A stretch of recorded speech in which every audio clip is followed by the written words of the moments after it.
Welcome back to my channel, the only place that pulls back the curtain and shows you what really happened behind the scenes of the Brown family empire. We open on Coyote Pass, a stretch of land once sold to the world as the Browns' forever dream. But today, that dream looks more like a graveyard of broken promises. The camera drifts over the golden Arizona dust, catching the faint outline of a concrete pad. Cold, empty, abandoned. And then a sound, the low growl of a diesel engine. A massive fifth-wheel RV is being hitched to a truck. The windows are dark, the slide-out sealed. It's not just a move, it's a retreat.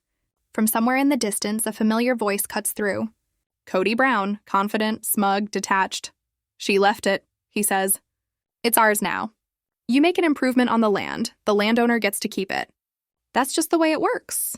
But as the RV disappears down the dirt road, swallowed by its own cloud of dust, the truth becomes painfully clear. He thought he could keep what she built. He was wrong. This is not just a story about concrete and plumbing. It's a story about greed, betrayal, and one woman's refusal to be silenced.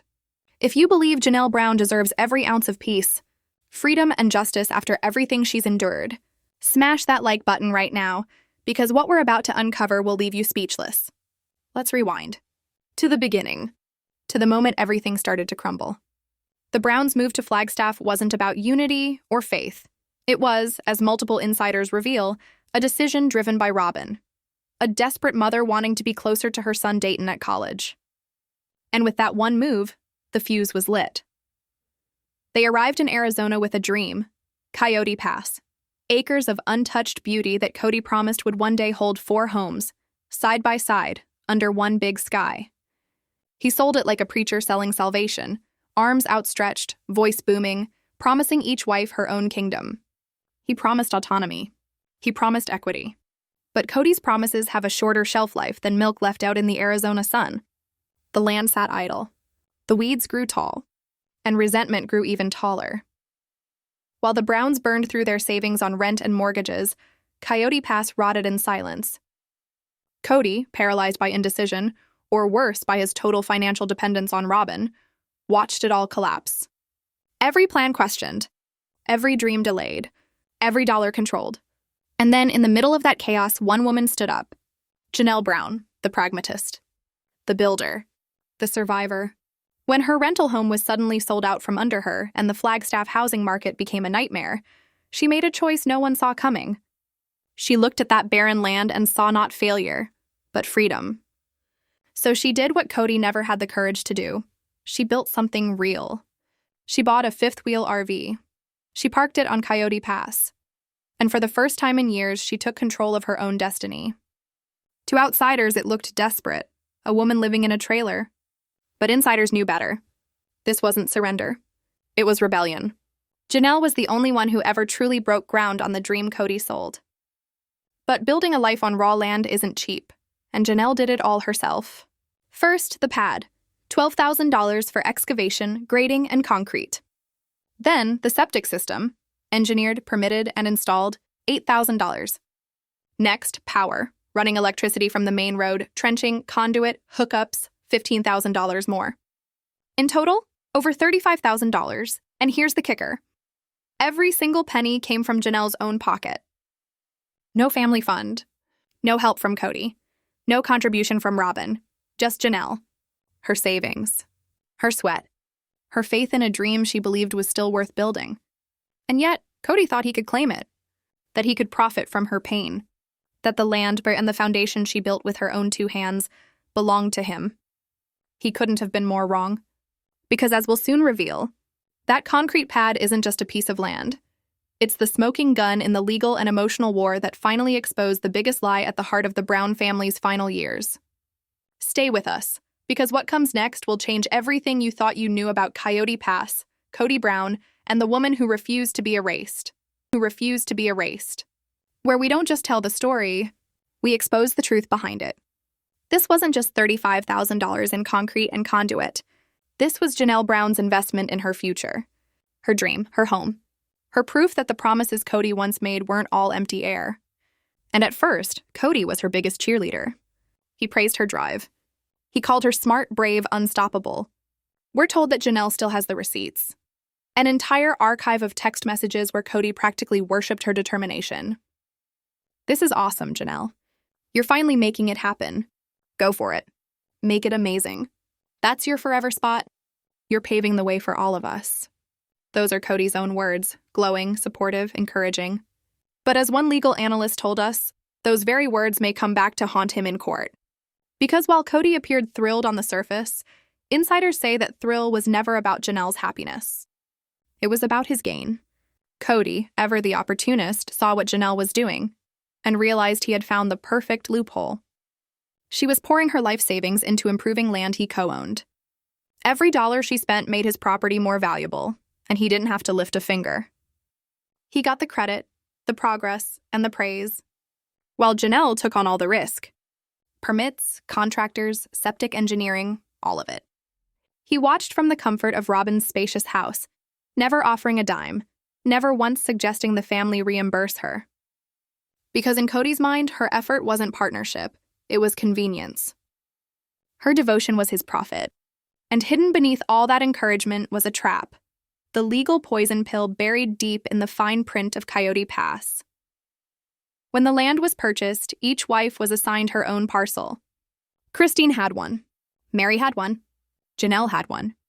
And the most desirable parcel, and the one with the prime access, the view, the best potential for building, was titled under Kody and Robyn Brown. And that's exactly where Kody encouraged Janelle to build. He told her it was just a formality, that they'd sort out the paperwork later. He told her, it's all our land, Janelle. What's mine is yours. He told her to trust him, and she did. She poured $35,000 into property that, on paper, belonged entirely to Kody and Robyn. For a while it worked. She loved her independence. She had her greenhouse, her view of the San Francisco peaks, and a peace she hadn't known in years. But then Kody's visits stopped. The family unity vanished. The dream of one big house was replaced by bickering over lot lines and water access. And Kody's focus? It narrowed to one location, Robyn's mansion. Janelle's RV pad, once a symbol of her resilience, became just another convenience for Kody's occasional visits. He parked there sometimes, but never came to see her. Then came the moment of realization. Janelle looked at the deed and saw the truth, 2 names, Kody Brown and Robyn Brown. Her name was nowhere. Every promise of we'll figure it out later suddenly sounded like a carefully rehearsed deception. She had sunk her life savings into someone else's land. The marriage was over, emotionally, financially, spiritually. And Janelle, ever the businesswoman, knew she had to protect herself. So she confronted him. No yelling, no tears. Just quiet, measured resolve. She told Kody she was leaving, that she was selling her RV, starting a new life near Christine in Utah, and she expected to be reimbursed for the $35,000 she invested in his property. She wasn't asking for interest. She wasn't asking for profit. Just what was fair. But fairness has never been Kody Brown's language. According to insiders, his reaction was pure disbelief, followed by that trademark smugness we've seen too many times before. He leaned back, smirked, and said words that would ignite the firestorm still raging today. No, absolutely not. You need to understand how the world works, Janelle. It's called fixtures. Anything permanently attached to the land becomes part of the land. That means it's mine and Robyn's now. You made a gift. A gift. That was Kody's argument. That her investment, her septic system, her concrete pad, her electrical work were all gifts to him and Robyn. In that moment, Janelle realized what had really been happening all along. Kody wasn't confused about the law. He was weaponizing it. He'd taken her trust, her money, her faith, and tried to bury it under a false legal technicality he probably Googled 5 minutes before the argument. It wasn't just heartless, it was predatory. And it's the reason Janelle Brown decided to stop being silent and start fighting back. And start fighting back, where truth isn't whispered. It's dragged into the light. What you're about to hear is the moment everything changed. The moment Janelle Brown stopped being the quiet, loyal wife and became a woman determined to make Kody and Robyn face the very justice they thought they could outrun. She tried to reason with him, calmly, rationally, with the same level-headedness that had once kept their chaotic family from collapsing. She brought up the text messages, his constant encouragement, his endless reassurances that the RV pad was hers. She reminded him of the nights they sat together, dreaming aloud about the future he said was their future. But Kody just waved his hand dismissively, as if all those promises meant nothing. That was just talk, Janelle. Pillow talk. It's not legally binding. The deed is what's binding, and your name isn't on it. Those words, cold, smug, heartless, hit her like a slap. And what did Robyn do? According to insiders, she stood right there beside him, adopting that wide-eyed, trembling lip innocence she's perfected over the years. When Janelle looked at her, silently pleading for fairness, Robyn allegedly wrung her hands and whispered, "Oh, I don't understand any of this legal stuff. It's so confusing. I just trust Kody to handle the business things." It was the performance of a lifetime. A mask of confusion hiding the calculation beneath. The classic Robyn move, plausible deniability. Play the helpless wife while quietly backing the theft. But Janelle saw it. She saw everything. The greed in Kody's eyes. The guilt disguised as innocence on Robyn's face. She knew in that moment reasoning was useless. She had been played. Her trust twisted. Her investment stolen. And as she turned and walked away from that house, the shock in her eyes hardened into something new. Resolve. Cold, sharp, unyielding. Kody and Robyn thought they had beaten her, that she'd just accept the loss and fade quietly into the Arizona dust. But they had no idea who they were dealing with. Janelle Brown wasn't walking away broken. She was walking straight to a lawyer's office. What came next would shake the entire Brown empire to its core. A lawsuit, filed under the piercing desert sun. Plaintiff, Janelle Brown. Defendants, Kody and Robyn Brown. Charges, unjust enrichment. Damages sought, not just $35,000, but additional compensation for emotional and financial harm. When the process server arrived at Robyn's mansion, that symbol of excess and favoritism, the shock was seismic. Kody, according to sources, went ballistic. He stormed through the house, shouting about betrayal, loyalty, and how ungrateful Janelle was. "How dare she?" he roared. "After everything I've done for her. I gave her a family. I gave her children. And she repays me by suing me?" But what he really meant was this. How dare she challenge my control? How dare she hit me where it hurts? My pride, my money, my image. Meanwhile, Robyn burst into tears, her go-to defense mechanism. "Why is she doing this to us, Kody?" She reportedly sobbed. "I thought we were family. This must be Christine poisoning her mind again." There it was, the familiar script.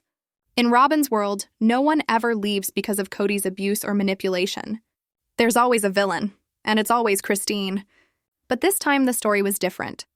Janelle wasn't anyone's puppet. She wasn't poisoned or influenced. She was done being robbed.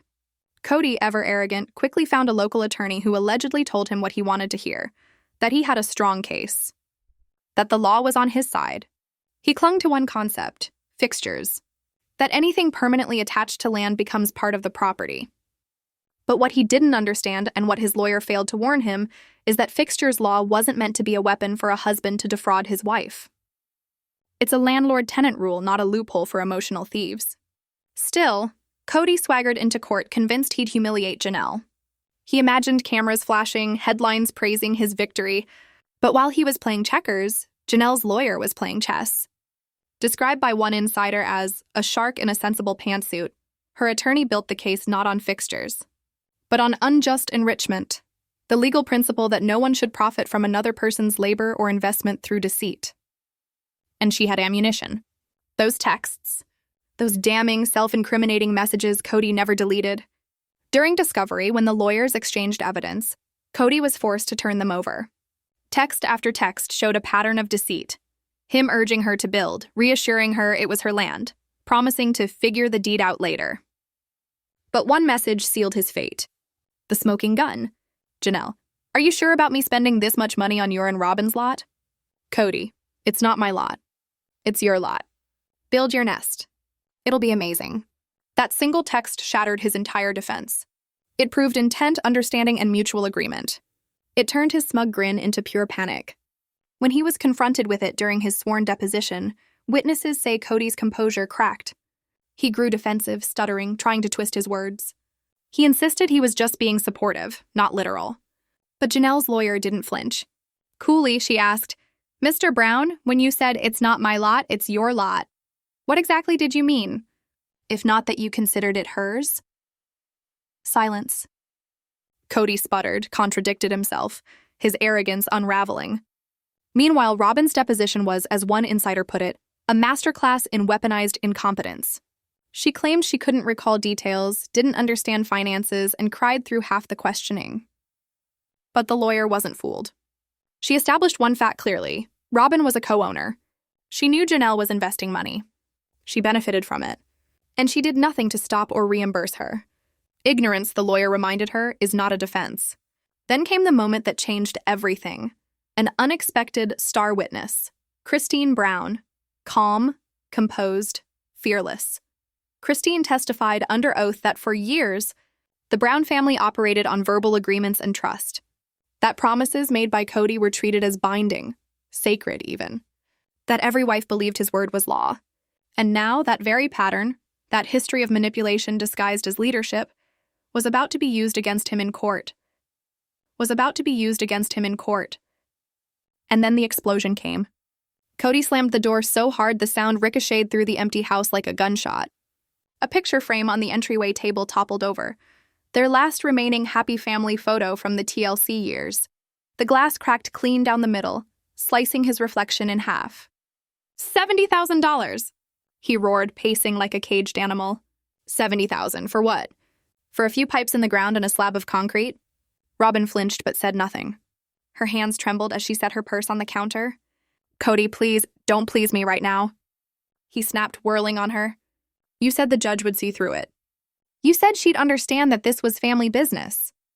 Robyn's voice was barely above a whisper. I didn't know it would go like this. I thought, he cut her off.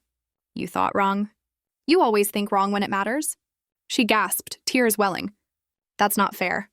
You were the one who refused to settle. You said you wanted to fight it. You said we'd win because the land was ours. Kody stopped, his chest heaving. I wasn't going to let her make me look like some kind of thief. He pounded his chest. I built this family. I provided for everyone. And now every single one of them is standing in line to take from me. Robyn's sobs broke through the tension, ragged and unrestrained. They hate us, Kody, don't you see?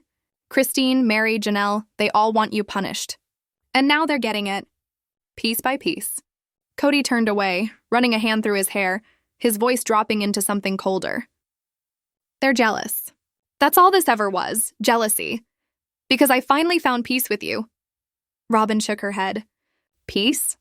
She whispered. Does this look like peace to you? Her voice cracked on the last word.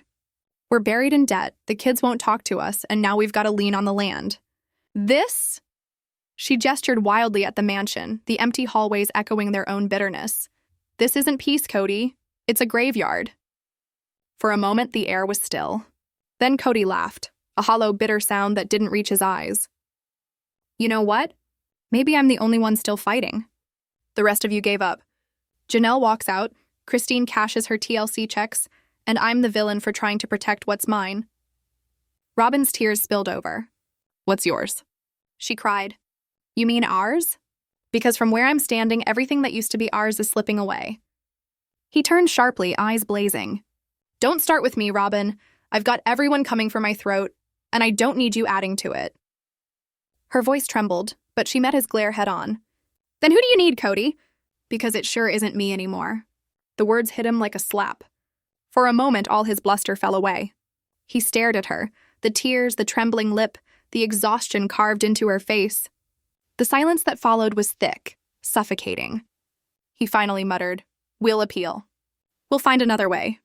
Robyn just shook her head. You can't appeal fairness, she said quietly. The judge saw the truth. And deep down, so do you. Kody didn't respond. He just stood there, eyes fixed on the broken photo on the floor, the one with the crack slicing straight between him and Robyn. Outside, the lights of Flagstaff flickered in the distance. Inside, the once mighty patriarch of the Brown family stood motionless, surrounded by silence, defeat, and the ghosts of every promise he'd ever broken. And for the first time in a very long time, Kody Brown had nothing left to say. He threw his keys so hard against the wall that they didn't just hit, they shattered the silence. The metallic clang echoed through the vaulted ceilings of the McMansion, followed by a dull thud as they struck the plaster and left a small, jagged chip. a wound in the wall that perfectly matched the one tearing open inside his ego. Kody Brown stood there for a moment, chest heaving, eyes wild, his face twisted in disbelief. Then he began to pace, back and forth like a lion trapped in a glass cage, unable to understand how the crowd outside had turned against its once proud king. The growl began deep in his throat, low, guttural, the sound of a man who could no longer distinguish rage from fear. Within seconds, it became a roar, the kind of roar that wasn't meant for anyone to answer. But of course, the fury wasn't turned inward. In Kody's universe, self-reflection was a foreign language. He was never the problem, never the cause, never the villain. The blame was an aerosol mist he sprayed across every inch of the room, toxic and choking, filling the air with denial. "The judge!" he bellowed, veins pulsing at his temple. "She's an activist.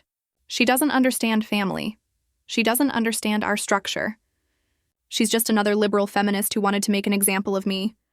This wasn't a court of law, it was a damn witch trial."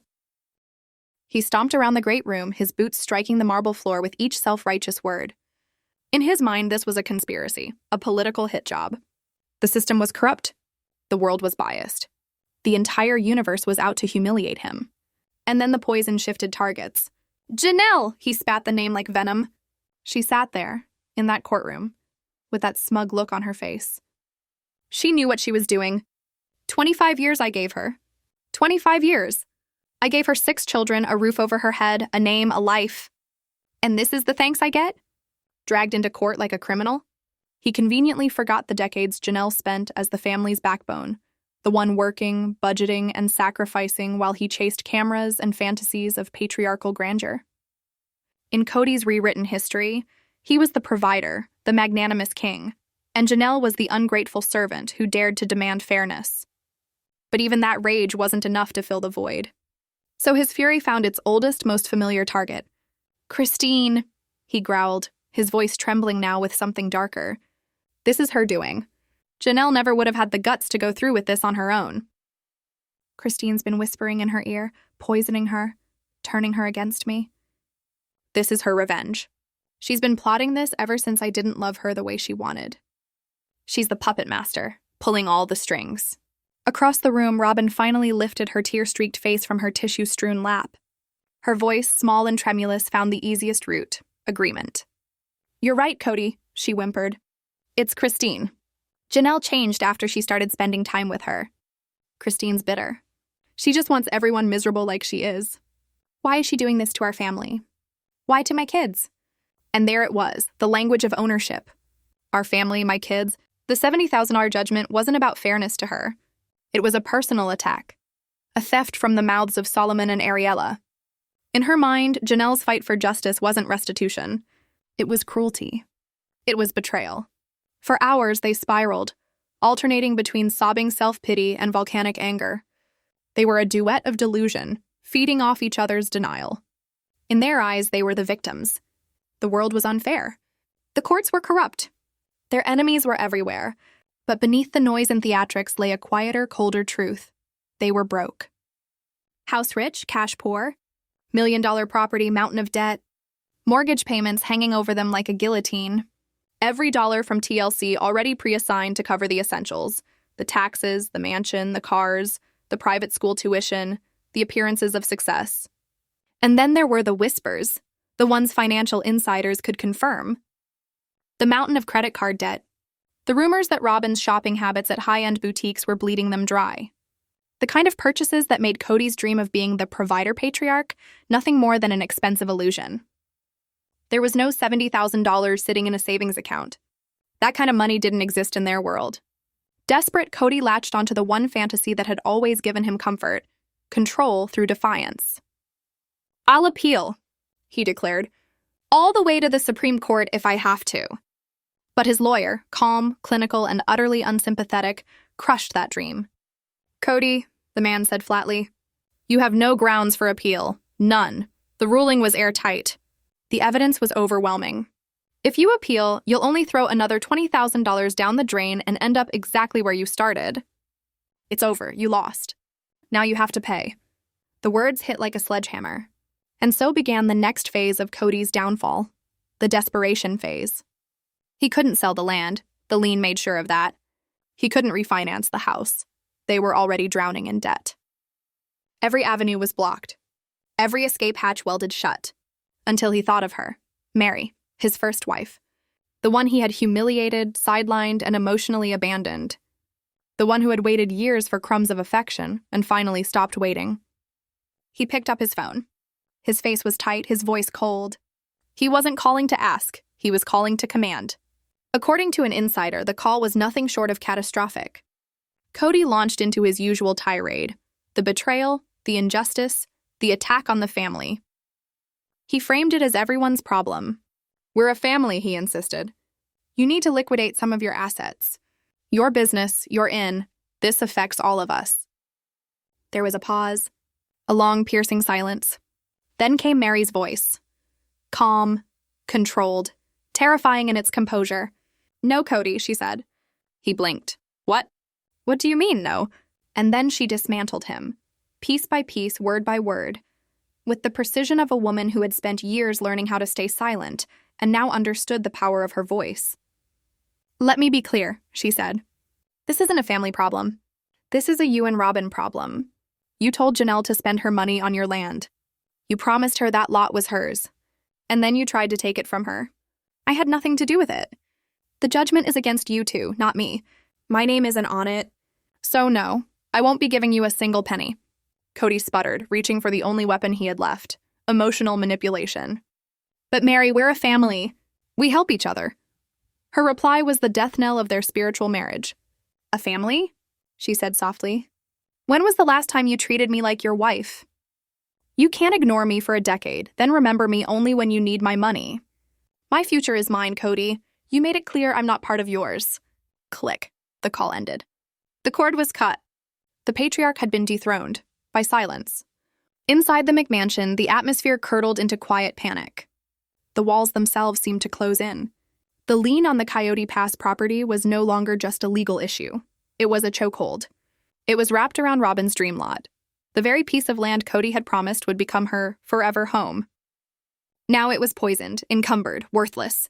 Robyn's composure began to crack. You promised me, Kody, she cried, pounding her fist on the counter. You promised we'd build here. You said this would be our legacy. Now we can't even touch it. Janelle is holding our future hostage. Her tears weren't just sadness, they were fear. Fear that the dream was dead. Fear that the king she had chosen was nothing more than a broken man. Weeks passed. Then months. Still no payment. No resolution. Until one morning, a knock came at the door. A process server, the same one who'd delivered the lawsuit, handed Kody a thick envelope. This time, it wasn't just a judgment. It was foreclosure. Janelle wasn't waiting anymore. She had initiated legal proceedings to auction off Kody and Robyn's property to satisfy the debt. A sheriff's sale.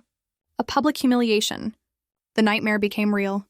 Their dream lot, the jewel of Coyote Pass, was about to go to the highest bidder. The panic was nuclear. Robyn reportedly collapsed in tears. Kody was silent, a hollow man staring into the abyss of his own making. And then, out of desperation, came the last unthinkable move. A phone call. Not to a lawyer. Not to Meri, to Robyn's parents. The Sullivans, a quiet, modest people, became the last hope for the fallen patriarch. Robyn, sobbing, reportedly told them everything. The lawsuit, the lien, the looming auction. But she framed it as persecution, Kody's ex-wives ganging up to destroy their family. Her parents believed her. Out of love and fear for their daughter's stability, they agreed to help. They took out a home equity loan on their own house, their retirement, their safety net, all to save Kody and Robyn from their own ruin. And with that, the proud patriarch of SisterWives became what he had always feared most, a dependent. The cashier's check arrived at Janelle's attorney's office days later. The lien was lifted. The judgment was satisfied. No apology. No admission. Just quiet surrender. Janelle didn't celebrate publicly. She didn't gloat. She simply deposited the money, nearly $80,000 in total, and started building a life of her own. A real home. A peaceful one. The concrete pad at Coyote Pass remains, cold, silent, and unmovable. A monument not to Kody's leadership, but to his downfall. A scar carved into the earth, forever reminding him of the day the quiet wife fought back, and won. Reminding him of the day the quiet wife fought back, and won.